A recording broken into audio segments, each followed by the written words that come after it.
창세기 28장에 보면 쌍둥이 동생이었던 야곱이 쌍둥이 형 에서를 속이고 장자권도 빼앗고 장자 축복권도 빼앗았습니다. 그랬더니 에서가 가만히 있겠습니까? 자기 동생이지만 모든 것을 다 빼앗아 갔으니 죽이려 하겠지요. 엄마의 도움을 받아서 야곱은 집을 뛰쳐나와 도망을 갑니다. 자기 외삼촌이 저 하란 땅에 살고 있는데 엄마가 연락을 해서 외삼촌이 있는 곳으로 이제 도망을 하는 거예요. 어린 것이 집을 떠나 도망을 할 때에 그 마음이 얼마나 아팠겠으며 또 얼마나 무서웠겠습니까? 공포 가운데서 도망을 하는데 루스 광야를 지날 때 해가 저물었어요. 더 이상 갈 수가 없습니다. 이리 새끼도 있을 것이고 사자도 나올 것인데 거기서 자야 되는데 잘 곳이 없잖아요. 그러니까 그 광야에서 돌을 베개 삼아서 아마 움츠리고 잠을 들었을 거예요. 다리 꼭 오므리고. 왜? 이 중동 지방의 낮에는 머리가 벗어질 만큼 아주 그 뜨거운 태양빛이 내려 쬐는가 하면 밤에는 또 굉장히 춥거든요. 그러니까 아마 몸을 움츠리고 돌을 베개 삼아서 그 잠이 들었을 것입니다. 근데 그때에 꿈을 꾸는데 환상이 나타난 거예요. 자기 앞에 사다리가 놓이는데 그 사다리가 땅에서부터 하늘까지 닿았습니다. 저 사다리 위를 보니까 천사들이 오르락내리락 해요. 그 꼭대기를 보니까 하나님이 거기 계신 거야. 자기는 한 번도 하나님을 만난 적이 없는데 하나님이 거기 계신 걸 그가 발견하게 됩니다. 그때 하나님이 무서워서 공포에 떨고 있는 어린 야곱에게 이렇게 말씀하시거든요. 그 창세기 28장 13절부터 15절의 말씀인데 우리 한번 봉독을 해봅시다. 또 본즉 여호와께서 그 위에 서서 이르시되 나는 여호와니 너의 조부 아브라함의 하나님이요 이삭의 하나님이라.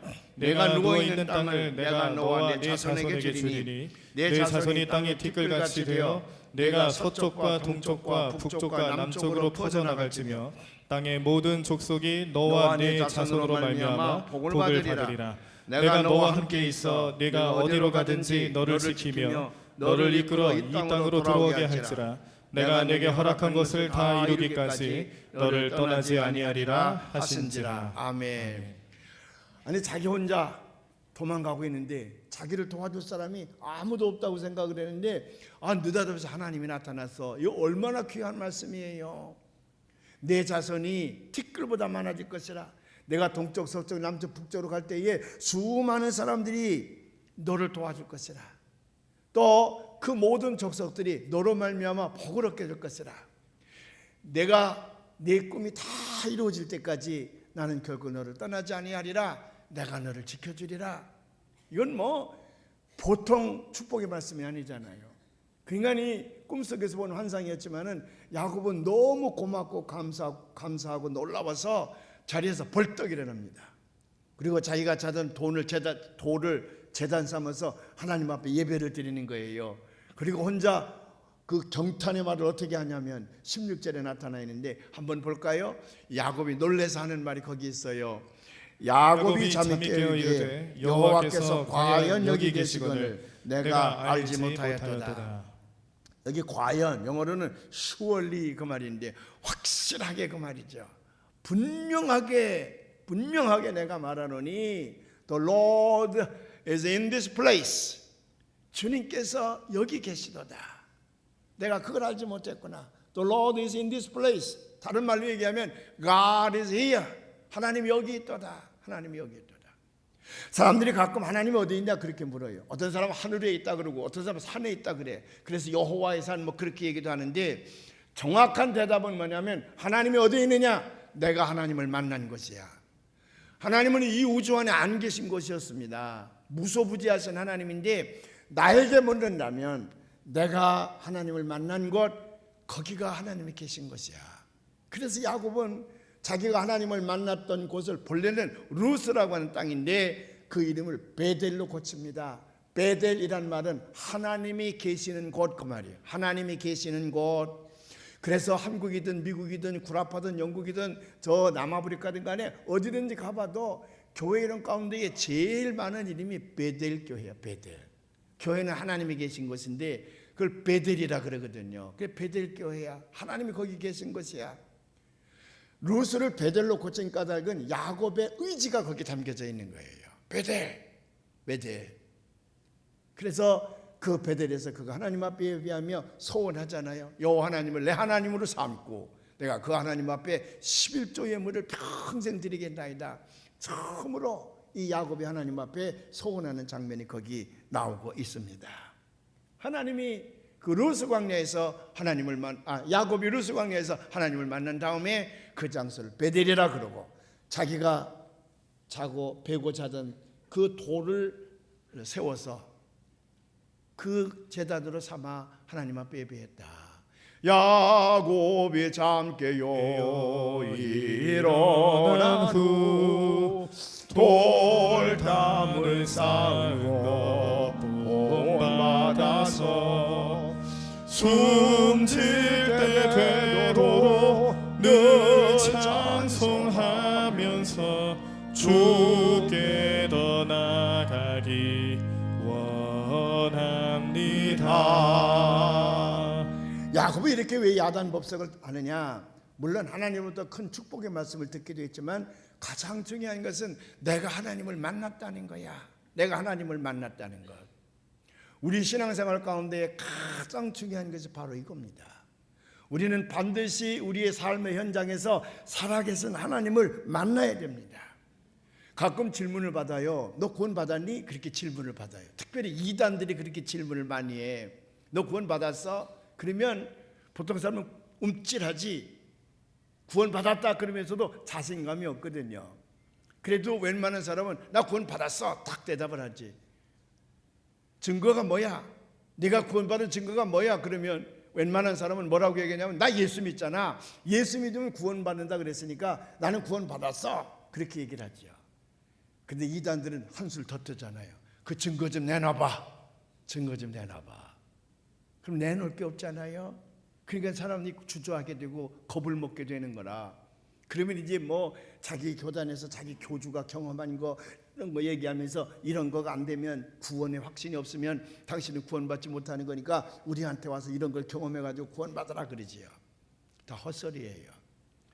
진리는 뭐냐 그러면 예수를 믿으면 구원받는 거예요. 다른 조건이 없어요. 사도행전 16장 31절의 말씀을 한번 볼까요? 우리 다 같이 한번 봉독해 보십시다. 이르되 주 예수를 믿으라. 그리하면 너와 네 집이 구원을 받으리라 하고 Believe in the Lord Jesus Christ. 예수 그리스도를 믿기만 하면 예수 그리스도를 믿기만 하면 You will be saved. 너는 구원받게 될 것이다. 그래서 believe 우리가 전도할 때 그러는 거예요. 예수를 믿어라. 그리하면 구원을 받는다 그 말이에요.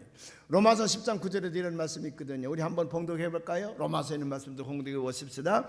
내가 만일 네 입으로 예수를 주로 시인하며 또 하나님께서 그를 죽은 자 가운데서 살리신 것을 내 마음에 믿으면 구원을 받으리라. 다른 조건이 없어. 예수를 믿기만 하면 구원받아요. 믿으시면 아멘 하시길 바랍니다. 따라서 해봐요. 믿으면 구원받는다. 왜 성가대는 안 믿어? 왜 성가대만 음성이 안 들릴까? 이상하게 귀가 먹은 것도 아닌데 성가대만 한번 해봐요. 예수 믿으면 구원받는다. 잘하면서 그렇게 안 해. 다시 한번 예수 믿으면 구원받는다. 예, 내가 성가대를 너무 사랑하고 너무 아끼기 때문에 구원의 확신을 주기 위해서 한번 해본 거예요. 잘하긴 잘했어 아까도. 그래 내가 한번 견본을 해본 거예요. 예수 잘 믿고 구원받으시길 바랍니다. 다른 조건이 필요 없어요. 예수를 잘 믿기만 하면 구원을 받는 거야. 그래서 사람들이 증거를 내놔봐, 증명해봐. 그러면 움찔움찔 하는데 내놓을 것도 없어. 왜? 예수 믿는 것 자체가 구원받은 거예요. 개똥이라는 녀석은요, 제 친구 하나 있는데 아무리 예수를 믿으라고 40년 50년 얘기해도 예배당에 못 다녀. 믿는 마음이 안 생기는 거예요. 믿고 싶은 마음이 안 생긴 거야. 이게 구원받지 못하는 거예요. 여러분들 턱 건드리기만 해도 예수 믿게 됐잖아요. 누가 별로 공 안 들였는데도 턱 건드리기만 해도 예수 믿게 돼서 성령님이 예수 믿게 하신 줄로 믿습니다. 예수 믿는 축복을 받은 거예요. 그러면 그가 구원받은 거예요. 여러분 교회 와서 이렇게 예배 드리고 있으면 다 구원받은 줄로 믿으시길 바랍니다. 구원받지 못할 사람은 예배당 못 들어와. 왜? 가면 졸리거든요. 그러니까 싫어. 예배당 가는 게 싫어. 그래서 안 다녀요. 근데 너 구원받았느냐? 그렇게 물을 때 왜 움찔하느냐? 그러면 확신이 없기 때문에 그래. 확신이 없기 때문에. 근데 이 확신은 어디로부터 오는 것이냐면 체험으로부터 오는 것이거든. 체험이 있으면 확신이 옵니다. 확신이 있으면 우리 믿음은 흔들리지 않아요. 견고한 반석에 서 있어서 누가 뭐라 그래도 너 구원받았니? 그러면 구원받았다. 자신 있게 얘기할 수가 있어요. 근데 이게 확신이 문제야. 영어로는 conviction이라. conviction 또는 assurance 또는 confidence라 그래요. 3C 얘기하는데 이런 확신이 여러분에게 있으시기를 주님의 이름으로 축원을 합니다. 근데 이 확신은 체험으로부터 온단 말이에요. 그래서 웨슬리 목사님이 감리교인들은 체험을 중시하라. 그래서 웨슬리 목사님 우리에게 가르쳐 주신 감리교인의 믿음의 표준 4가지가 있어. 이거 집사 시험에도 나오고 권사 시험에도 나오고 목사 시험에도 나오고 전도사 시험에도 나오고 장로 시험에도 나오고. 이거 시험 안 본 사람은 다 가짜야. 북에서 내려온 사람이야. 우리 감리교인들은 이거 다 시험 봤어요. 거기 보면 첫째는 뭐냐? 성경이야. 우리 감리교인들의 신앙의 표준은 첫째는 성경이요. 두 번째는 트래디션, 그래서 이건 전통이야. 우리 믿음의 선조들이 우리에게 물려주신 전통입니다. 신앙의 전통이야. 세 번째는 뭐냐? 경험이야. 체험이야. 근데 이 체험이 신비주의로 빠지면 안 되니까 이것을 잘 분별해낼 수 있는 4번째가 이성이지. 이성. 이 4가지가 감리교인의 신앙의 표준이에요. 따라서 해봐. 성경, 전통, 체험, 이성. 모르는 사람 손 들어봐요. 모르는 사람은 감리교인이 아니에요. 이 4가지는 다 알아야 돼. 최창덕 권사님이 4가지 알지요? 예, 나중에 장로 시험 볼 때 틀리기만 하면 내가 가만 안 놔둘 거예요. 예, 이 4가지가 감리교의 신앙의 표준인데, 물론 여기서 제일 중요한 건 성경입니다. 전통이든 체험이든 이성이든지 간에 모두가 다 어디에다 대봐서 틀리면 안 되냐면 성경에 비추어 봐서 틀리면 안 돼. 성경이 기본이에요. 그런데 이 성경은 그냥 기본이고 액티브한 건 뭐냐면은 체험이야.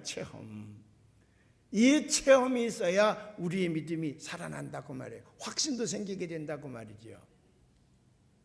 어떤 체험? 하나님을 만나는 체험이야. 이 하나님을 만나는 체험이 여러분들에게 있기를 주님의 이름으로 축원을 합니다.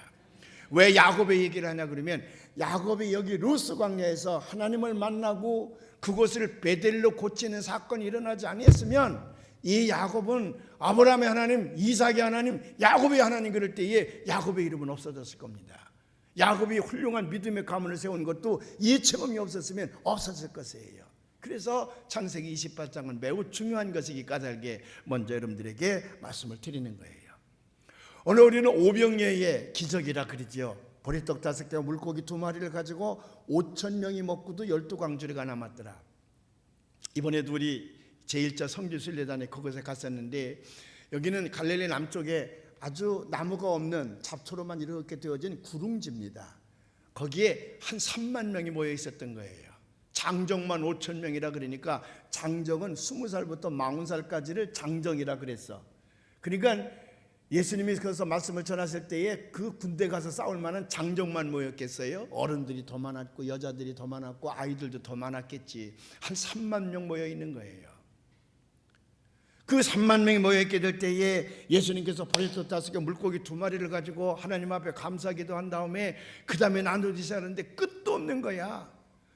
5,000명, 장정이 5,000명, 나머지 25,000명. 그래서 3만 명이 먹고도 남아. 12광주리나 남았어. 이 광경을 본 사람들이 깜짝 놀라는 거예요. 그래서 감탄해서 경탄의 말을 내뱉는데, 오늘 우리가 봉독한 말씀 14절에 있는데 다시 한번 읽어봐요. 그들이 뭐라고 얘기를 하냐 그러면, 그 사람들이 예수께서 행하신 이 표적을 보고 말하되 이는 참으로 세상에 오실 그 선지자라 하더라. 여기 선지자는 메시아를 가리키는 거예요. 이스라엘 백성들을 구원할 하나님의 아들을 가리키는 거거든. 그러니까 그 5,000명에게 떡을 떼주면서 그 굶주린 사람들을 배불리게 할 때에, 그때에 그 예수님 얼굴에서 하나님을 발견한 거예요. 그 많은 사람들이 하나님을 만난 거야. 하나님을 만난 거. 그래서 그들이 감탄해가지고 저가 곧 하나님이 아니냐 그 말이지요. 저가 곧 우리가 기다리는 메시아가 아니냐 그 말이에요.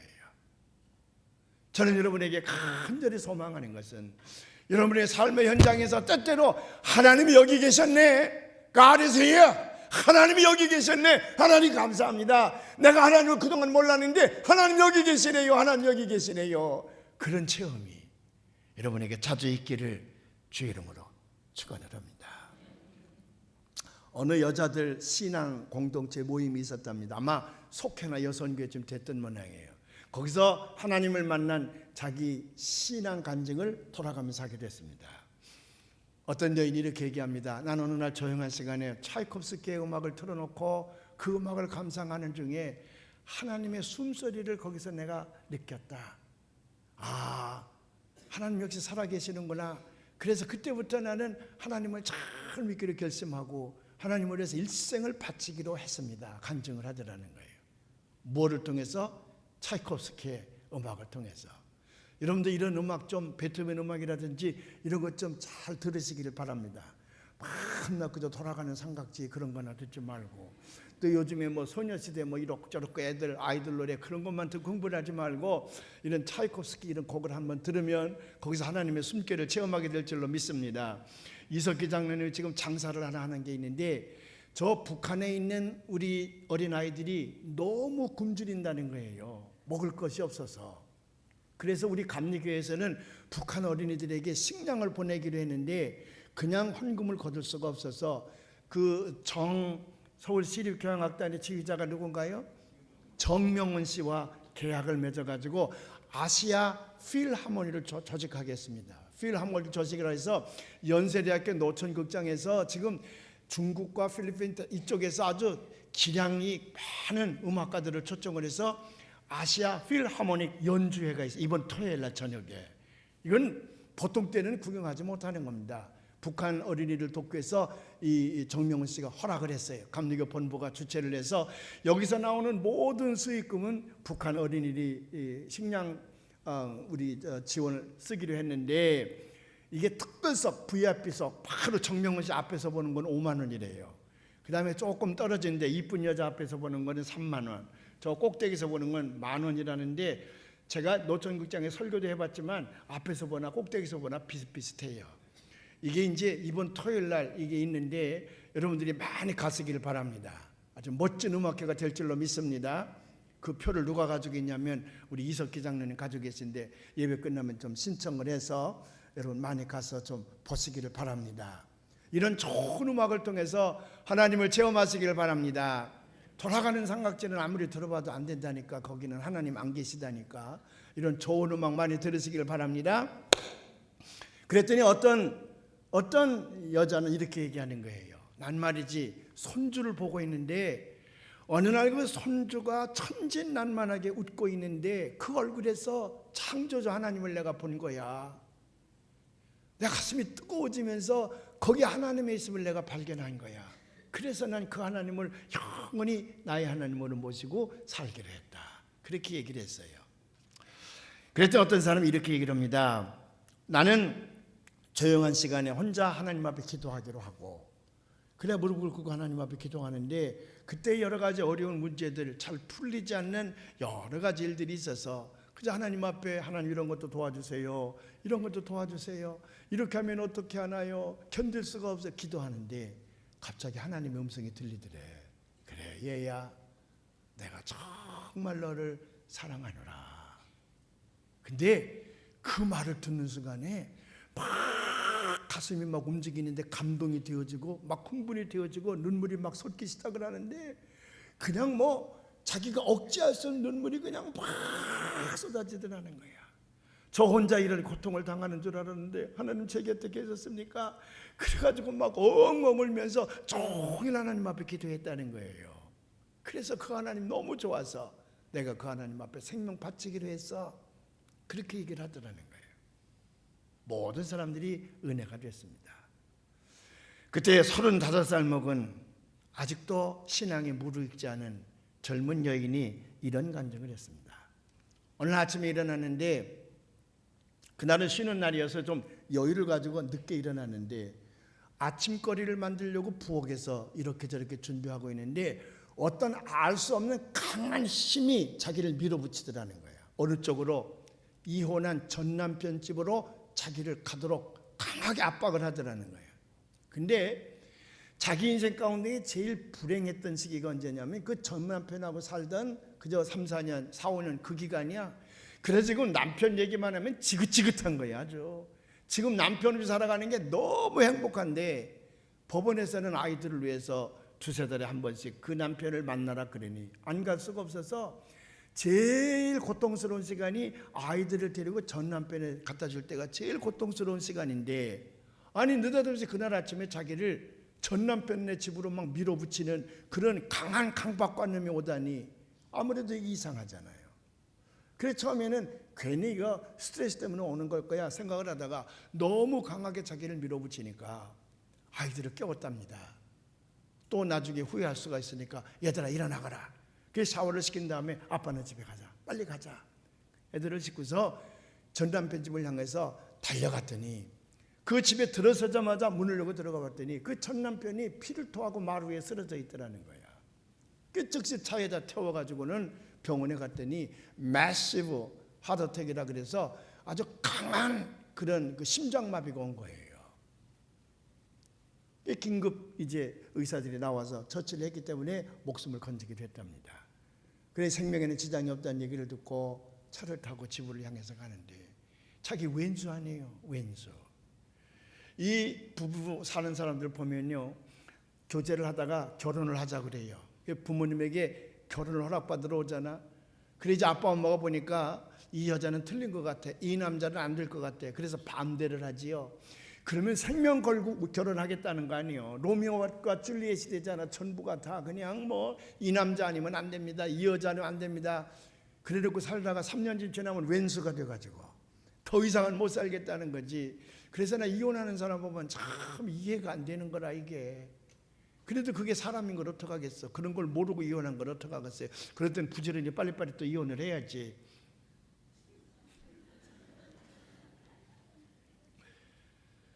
그렇게 목숨을 걸고 사랑했던 그 남편이 이제는 원수인데 왼수인데 하나님 왼수의 생명을 저를 통해서 살려주시다니, 저를 그렇게 쓰시다니 너무 감사합니다. 근데 막 감격이 넘치는 거예요. 그래서 나는 그 하나님을 내 하나님으로 삼고 평생 그 하나님과 더불어 살기로 했다. 그렇게 얘기를 했다는 거예요. 이 간증이거든요. 제가 왜 이 말씀을 드리냐 그러면 대개 이단들이 와가지고 구원받았어? 증거가 뭐야? 증명서 내봐. 이렇게 할 때에 우리가 머뭇머뭇거리면 그 사람들이 내놓는 얘기가 있습니다. 뭐 우리 교주는 이런 체험을 했단다, 누구는 이렇게 체험했단다 그러는데, 여러분 예수 믿으면 구원받는다고 하는 건 진리예요. 변할 수 없는 진리야. 그 더라고 하는 관사가 붙어 the way예요. 누구도 이것은 침범할 수가 없어. 그런데 하나님을 만나는 체험은 사람에 따라서 달라. 절대로 같을 수가 없어. 저 사람이 한 체험을 내가 하지 못했다 그래서 내가 구원받지 못하는 건 아니야. 이상한 신천지와 같은 이상한 교주들이 나타나서 이런 체험을 했다 그래서 내가 그런 체험이 없기 때문에 나는 구원받지 못한 것 아닌가, 절대로 의심하지 마세요. 여기 지금 속도원들이 모여서 신앙간증 짧게 하는데도 각각 하나님을 만나는 체험이 다르잖아요. 달라요. 그러니까 사랑하는 여러분들이요, 여러분의 삶의 현장에서도 수없이 하나님이 나타나시는데 내가 그걸 느끼지 못하는 것뿐이야. 내가 깨닫지 못하는 것뿐이에요. 그 하나님 깨달으시고 그 하나님 만나시고 흔들리지 않은 신앙이 여러분에게 있기를 주님의 이름으로 축원합니다. 여러분 2000년 전에 이스라엘 상황이 어땠습니까? 로마가 와서 그들을 점령하고 있었습니다. 로마가 그들에게서 착취해 갑니다. 그들을 억압합니다. 그러니까 그 메마른 땅에서 먹을 것이 없어 굶주림이에요. 거기에다가 질병이 그들을 덮치는 거야. 그래서 성경에 보면 뭐 문둥병이니 귀신 들려니 안진병이니 눈먼 봉사니 기머거리니 수없이 나오잖아요. 열악한 삶의 환경 때문에 그 질병들이 그들을 다 누르고 있었어요. 희망이 없습니다. 그럴 때 웬 청년 하나가 나타나서 그저 불치의 병에 시달리고 있는 사람들을 찾아가서 그들의 병을 고쳐주시잖아요. 굶주린 자에게 찾아가서 그들에게 먹을 것을 주시잖아요. 그러니까 수많은 사람들이 예수님이 있는 곳마다 몰려들었을 겁니다. 그래서 일어난 사건이 오병이어의 사건이거든요. 안진병을 일으켰습니다. 귀신 들린 자를 귀신을 내쫓아 주십니다. 무슨 문둥병자를 고쳐 주십니다. 이런 것 가운데 하나가 오병이어의 기적이에요. 그 굶주린 사람들에게, 먹을 것이 없는 사람들에게 어린아이가 정성스럽게 도시락 하나를 예수님께 드렸는데 펼쳐보니까 보리떡 5개, 물고기 2마리였더라. 그걸 가지고 예수님께서 앉으라고 그러고 나누어 주시는데 5,000명이 먹고 12강주리가 남았더라. 거기서 하나님을 보지 못하는 사람이 어디 있겠습니까? 그러니까 모두가 다 하나님이 여기 계시거늘, 하나님이 보낸 선지자가 아니냐, 다 감탄을 했던 거거든요. 근데 이런 사건이 그때만 일어나느냐? 그렇지 않아요. 여러 번 말씀드리지만은 하나님은 우리에게 맞춤형으로 다가오신다 그랬잖아요. 저 사람에게 나타난 하나님이 똑같은 모습으로 내게 나타나는 것이 아니라 맞춤형으로 나타나시기 때문에 여러분 삶의 현장 가운데 얼마든지 하나님이 곁에 계시거늘 여러분들이 믿지 못하고 깨닫지 못하고 느끼지 못하기 때문에 그래요. 2000년 전에 계시던 하나님, 2000년 전에 계시던 예수님, 어제나 오늘이나 동일하신 예수님이 하나님이신 줄로 믿으시기를 바랍니다. 그럴 때에 내 믿음이 살아 성장하는 거예요. 유명한 간증자가 있습니다. 2차 대전 때에 전투 조종사로 참전했던 에디 리켄베커라고 하는 사람인데, 이 사람은 이제 폭격기를 몰았습니다. B-17, B-17이라고 하는 큰 폭격기를 몰고 있었는데 1942년 10월에 이 사람이 이제 폭탄을 싣고 승무원 9명과 함께 이제 태평양을 건너서 일본 쪽으로 이제 전투에 참여하라고 오는데 갑자기 기계 고장으로 연료가 다 소모되고 말았어. 그래 비행기가 연료가 떨어졌습니다. 그러니까 더 나를 수가 없잖아요. 할 수 없이 바다에 연착륙할 수밖에 없었습니다. 그 바다에 내려앉으면서 9피트짜리 제 키보다 조금 더 큰 그런 보트가 하나 있었는데 뗏목과 비슷한 아주 형편없는 거지요. 그걸 내려놓고서는 그 안에 타고 있던 9명의 승무원이 9피트짜리 보트에 몸을 싣고 겨우 생명을 건진 거예요. 비행기는 이제 바닷속에 빠져버리고 말았습니다. 육지로부터는 수만리 떨어져 있어요. 망망한 태평양 한가운데에 9피트짜리 보트에 9명이 생명을 얹어놓고 사는 거예요. 낮에는 강한 빛이 살을 태우는 듯이 내려쬐니다. 밤에는 무서운 추위가 옵니다. 가끔 가다가 파도가 일렁이게 되면 언제 뒤집힐지 몰라요. 한 번은 10피트짜리 큰 상어가 공격을 하는데 자기들이 타고 있는 보트보다도 더 큰 상어가 자기들을 잡아먹으려고 그냥 이리 부딪히고 저리 부딪히고 하는데 이 선장 리켄베커라고 하는 이 기장만 빼고는 나머지 어린 승무원들은 이제 생명까지 내려놨다 그랬어. 생명까지 내려놨어. 이제 죽었구나. 완전히 희망이 없는 거예요. 거기다 굶주림이 계속되지 않습니까? 물이 없으니까 아주 기갈 현상이 나타나잖아요. 그런데 이 기장이라고 하는 리켄베커 씨가 그냥 눈을 감고 기도하는 거예요. 믿지 않은 젊은 사람들이 야유를 던집니다. 여보시오, 당신 기장 아니요? 그럼 우리의 생명을 어떻게 할 건지 연구를 해야지. 눈만 감고 기도만 하면 다 되는 거요. 야유를 합니다. 이전에 계급도 소용없지요. 그래도 이 사람은요, 눈 감고 기도만 하는 거야. 근데 그렇게 며칠 지났는데 갑자기 비둘기 한 마리가 날아오는 거야. 이 비둘기라고 하는 거는 여간에서 망망한 바다에는 없습니다. 그건 전부 해안가에만 있는 것이지. 근데 바다 비둘기 한 마리가 붕 오더니 기도를 하고 있는 리켄베커가 기장 어깨 위에 탁 앉는 거라. 옆에서 젊은이 하나가 재빨리 그걸 잡았습니다. 그 잡아서 이제 그걸 9명이 나눠 먹었어. 비둘기 한 마리를 9명이 잡아 먹어봤자 간에 기별이나 갔겠습니까? 먹을 수 있는 건 다 먹었다는 거야. 먹을 수 있는 건. 나머지는 내장, 똥집 이런 것만 못 먹었는데 그냥 버리기가 아까워. 못 먹는 건데. 그런데 나이 많은 사람이 하나 그걸 보더니 이리 가져오너라. 그러니 옆에 있는 전선을 까가지고는 그걸 껴서 미끼를 삼아서 바다에다 이렇게 내리니까 주먹만한 생선 하나가 척 크다니 걸리는 거야. 그 생선 한 마리를 잡지 않았겠습니까? 그래서 그 생선을 나눠 먹고 또 생선 내장을 가지고 또 미끼를 삼아서 내리니까 그냥 고기가 척척 끌어올리는 거야. 먹을 게 해결돼서 먹을 게. 생선이잖아요. 그 웰빙 음식이잖아요. 살도 안 찌고 얼마나 좋아요. 그래서 그걸 먹고 있는데 이제는 물이 문제야.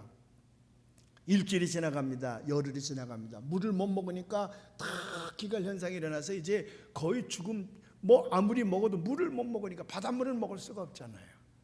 그런데 갑자기 검은 구름이 몰려오더니 폭풍우가 일어나더니 비가 쏟아지기 시작을 하는데 모두가 다요. 그냥 그 보트를 붙잡고 뒤집히면 죽으니까 그 비를 맞아가면서 그냥 살려달라고 그러는데 그 나이 망하는 승무원이 있다가 가만히 보니까 요게 먹을 물이잖아요. 야야야, 그릇 가져라, 그릇 가져라. 어차피 죽을 바에는 다 그릇 가지고 물을 한번 받아보자.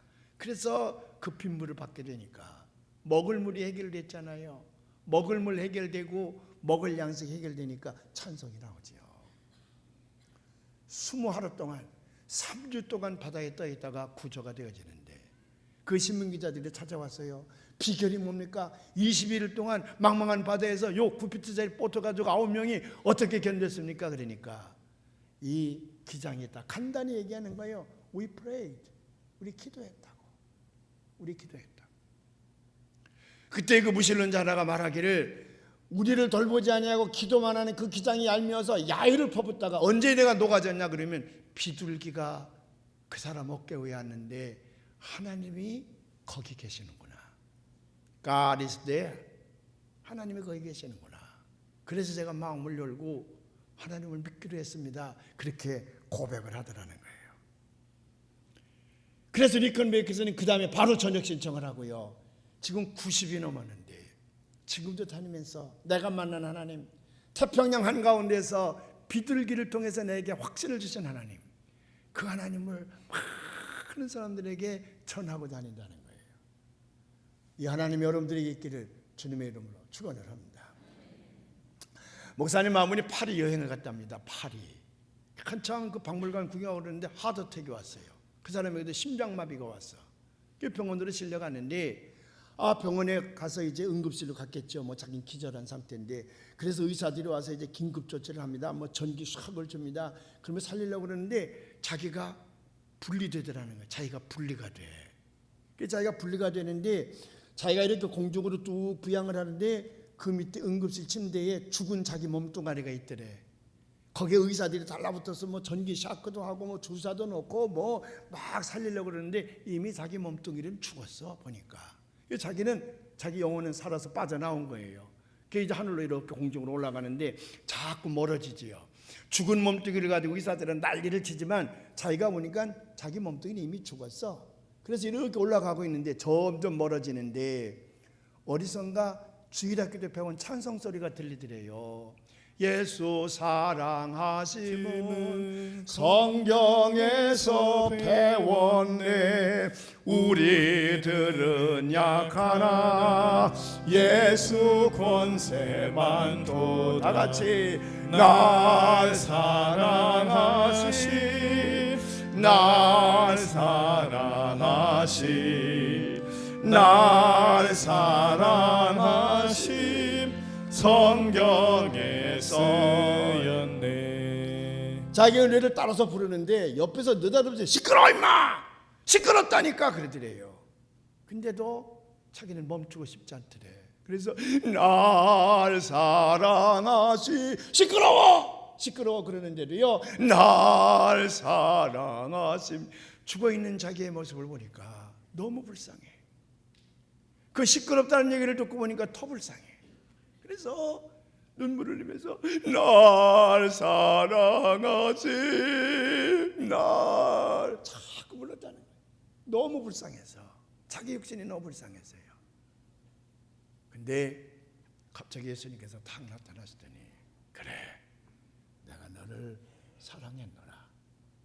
내가 지금도 너를 얼마나 사랑하는 줄 아니? 그런 음성이 딱 들리더라. 예수님이 나타나셔서. 그래서 예수님을 붙들고 예수님 감사합니다. 고맙습니다. 근데 한 번만 살려주세요. 한 번만 다시 보내주세요. 제가 잘못했습니다. 잘 살더니 저 좀 보내주세요. 저 좀 보내주세요. 막 붙잡고 애걸을 하니까 그래 가거라. 가서 다시 살거라. 그래서 자기를 다시 지구로 보내줘서 살아난 거라. 살아났어요. 그 다음에 퇴원을 한 다음에 이 사람은 설교를 바꿉니다. 그동안에는 이지적인 설교자였답니다. 성경을 철학적으로 풀고 글 추석을 잘하고 그래서 지식인들에게 논리적인 설교를 잘하는 사람으로 칭송을 받는 사람인데 이제는 성경을 딱 덮고 이 말씀을 가지고 내가 일생을 살았는데 하나님은 내게 이렇게 역사하셨습니다. 그러고서 자기가 만난 하나님을 얘기하니까 그냥 사람들이 눈이 이만해요. 그 전에 이지적인 설교를 할 적에는 시큰 졸다가도 의뢰히 잘했으리는 생각을 하고 끝나면 목사님 오늘 설교가 너무 논리적이고 너무 잘했으니 이렇게 칭찬하던 사람들이 졸도 눈을 번쩍 뜨고요. 눈이 이만해가지고 그리고 그 이지적이라고 자랑하던 나는 지식이라고 자랑하던 사람들이 눈을 부릅뜨고 목사님을 바라보고 그때부터 은혜를 받기 시작을 하는데 뭐 좋은 사람이 하나도 없더래요. 그래서 그 교회가 부흥하기 시작을 하는데 너무 하나님 앞에 감사했다는 거예요. 어찌 이런 체험이 특정한 사람에게만 있겠습니까? 사모하는 여러분에게도 이 체험이 있기를 주님의 이름으로 축원을 합니다. 저도 지난 40여 년 동안 목회를 하면서 많은 곳에서 하나님을 체험했어요. 특별히 제가 유학가 있는 동안에 아무것도 없이 빈몸으로 갔거든요. 누구 하나 $100 지원해 주는 사람이 없었습니다. 홀로 가 있을 때에 먹고 사는 건 그래도 괜찮겠는데 제일 큰 문제는 학기마다 등록금을 내는 거야. 이게 무슨 뭐 100만 원, 200만 원이 아니고 적어도 이게 뭐 1000만 원 이렇게 모아서 갖다 내야 되는데 그래도 제가 하나님 앞에 기도합니다. 열심히 기도만 하는 게 아니에요. 기도하면서 어디가 장학금이 있는가 알아가지고 계속 편지를 합니다. 사람을 가서 만납니다. 설명을 합니다. 그리고 또 와서 기도를 합니다. 그런데 등록대 가보면 등록금이 다 와 있어. 15학기를 공부하는데 15개 동안 등록금을 대는데요 한 번도 제가 노동을 해서 벌어서 대본 적이 없어. 그렇다고 해서 15학기 동안에 한 번도 등록금이 미리 보장된 적도 없었어. 매 학기마다 간을 처리해야 됐습니다. 근데 마지막에서 두 번째 학기인데 워낙 논문 심사비까지 포함하니까 돈이 너무 많아. 근데 제가 그동안에 받고 있던 모든 장학금 소스가 기한이 다 됐어. 너한테는 2년 주기로, 너한테는 3년 주기로 했으니까 더 이상 못 준다. 다 끊어졌어요. 이제는 올 데가 없어. 기도를 했습니다. 하나님, 마지막인데 하나님 한 번만 이번에 주시면 되는데 어디 길이 있겠습니까? 어디 길이 있겠? 기도를 하고 있는데 제 선배 목사님이 아시안 블락 장학금이라고 했는데 거기다 한번 편지를 보내보거라. 편지를 보냈어요. 근데 연락이 왔어요. 자금이 만말랐다는 거예요. 이번 학기는 아무도 못 준다는 거예요. 아, 여기서 틀렸구나. 쉬어야 되겠구나. 그러고 생각을 하고 있는데 그래도 학교를 한번 가보고 싶어요. 그래서 학교를 갔습니다. 가서 오피스에 가서 이번 학기는 내가 아무래도 휴학할 것 같다고 등록금을 마련하지 못했다고. 그랬더니 그 여직원이 있다가 네가 미스터 킴이냐고. 그렇다 이리 오라고 그러더니 그 아시안 블록 장학회에서 너한테 못 준다고 편지를 했는데 누가 네 장학금만큼 도네이션을 했다는 거냐. 네가 요구한 만큼 누가 도네이션을 했는데 그래서 너에게 주라고 학교로 그 돈이 직접 왔다는 거예요. 그걸 보니까 딱 등록금이 왔어요. 그래서 너 그 사람에게 편지를 보내거라. 그래 그 도네이션 그 장학금을 보내준 사람 그건 에모리 학교로 본 것이 아니라 그 아시안 장학회로 보내준 건데 거기서 제가 편지를 썼을 때 빠꾸 맞았거든요. 근데 거기에다 누군가 그 돈을 이제 지원을 해줘서 그 학교에서 그 장학회에서는 제가 한 번 요청한 적이 있으니까 제가 다녀 에모리 대학으로 돈을 보내준 거예요. 제가 편지를 썼는데 그냥 눈물이 뚝뚝뚝 떨어져. 그냥 눈물이 떨어진 채로 썼어요. 내 편지 속에는 눈물 자욱했죠. 그걸 적어서 보냈습니다. 그랬더니 답장이 왔어요. 눈물 젖은 편지를 읽는데 하나님이 내게 역사하심을 내가 다시 한번 확인하게 됐다. 왜? 자기가 자동차 사고를 당했는데 근데 생각지도 않았는데 보험회사에서 돈을 보내줬더래요. 그래서 이 돈을 어떻게 할까? 그러다가 에이, 장학금으로 보내야 되겠다. 그래서 아시안 스칼라스 커미티에다가 그걸 보냈더니 이게 아시아에서 온 학생 너에게 갔단 말이냐? 난 참 기쁜데 이게 하나님이 역사하셨다는 거예요. 저는 그때 등록을 하고 돈을 냈다는 영수증을 가슴에 품고 나오면서 하나님 감사합니다. 어찌 이번 한 번뿐이겠습니까? 수없이 제게 이렇게 도와주셨던 하나님인데 오늘도 너무 감사합니다.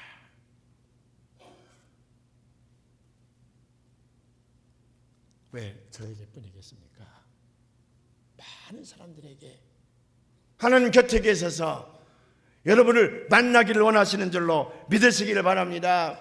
사랑하는 여러분들이여, 사업이 힘듭니까? 거기서 하나님 만나시기를 바랍니다. 아이들이 여러분을 속색입니까? 거기서 하나님 만나시기를 바랍니다. 친구가 배신을 합니까? 거기서 하나님을 만나시기를 바랍니다. 불치병으로 희망이 없습니까? 거기서 하나님 만나시기를 바랍니까? 누가 여러분을 음해하고 있습니까? 거기서 하나님 만나시기를 주의 이름으로 축원을 합니다. 그래서 살아있는 믿음으로 승리하는 여러분들 되시기를 주님의 이름으로 축원을 합니다.